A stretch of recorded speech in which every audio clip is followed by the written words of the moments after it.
फिर महर्षियों के लोक, फिर ध्रुवलोक और फिर ब्रह्मांड के वे प्रदेश जहां तक सामान्य देवताओं की दृष्टि भी कभी नहीं पहुंची थी।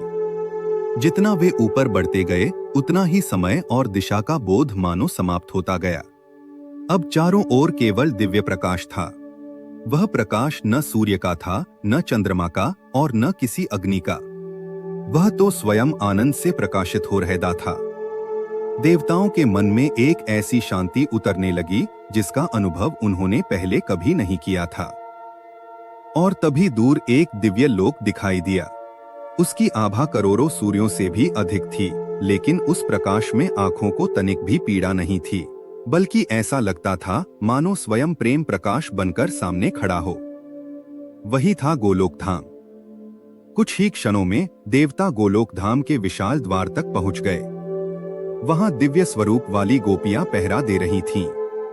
उन्होंने मुस्कुराकर पूछा, आप सब कौन हैं और किस ब्रह्मांड से आए हैं? इंद्र ने हाथ जोड़कर उत्तर दिया, हम देवलोक के देवता हैं।